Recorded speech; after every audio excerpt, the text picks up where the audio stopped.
Hello everyone, welcome back to the channel. Good to see you all virtually again. It's a beautiful day out here, 108 degrees. We have this, surprisingly, not a train, a York. Probably the least common system that I work on, and I don't think it's because it's great. I don't think it's a bad unit, but I think it's mainly because it's not super popular here in the valley. So anyways, got here, blower works. Owner said, hey, it's blowing hot air, blower's working, outdoor fan is working, but guess what is not working? That's right, the compressor. Compressor is not turning on. It is not running. So I got my gauges, digital gauges on there, and of course if I pull them up, you see right there, they're pretty much identical. So that means it's not compressing. So what is the problem? Well, the first place I always start at is when a compressor is not starting, is the run capacitor. That helps adds a third line of power. I already have a video on how to diagnose these, but we can quickly go over it.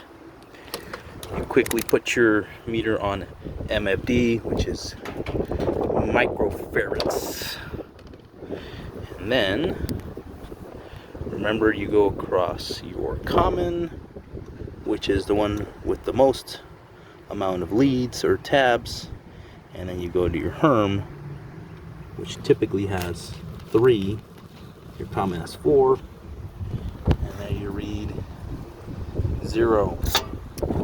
So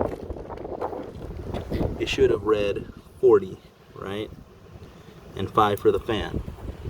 So essentially we're gonna have to replace that and restart it.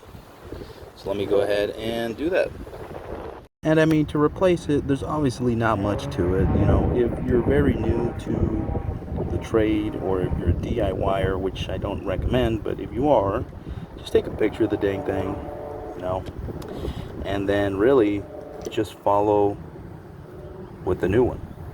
Follow the same, put that wire on your Herm and put that wire on your common, right? And put this wire on, see right there, it says fan, just put it on the one that says fan. Okay, and then remount it. And if you don't want to do that, well, you can always go to the actual diagram and follow the diagram. Your red says it needs to go to your C, and then it says your solid brown needs to go to Herm, and then your brown with white needs to go to your fan. You can do that also. Okay, so there is the new one. Let's go ahead and plug it in.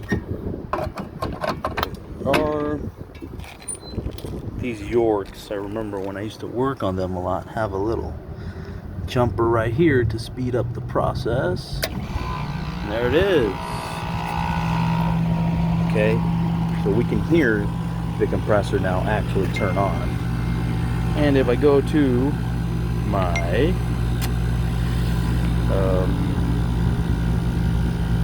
handy dandy electronic gauges here,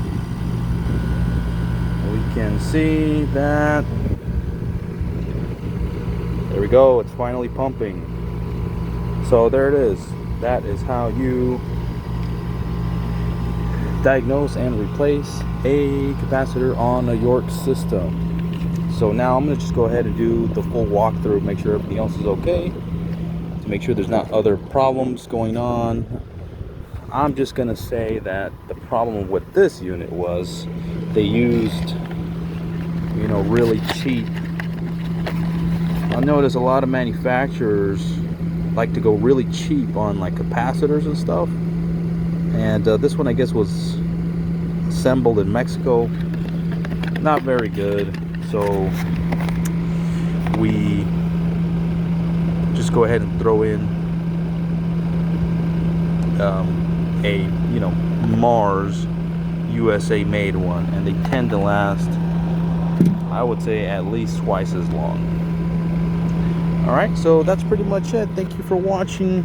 Like and subscribe, share this video with somebody, and we'll see you on the next one. Thank you.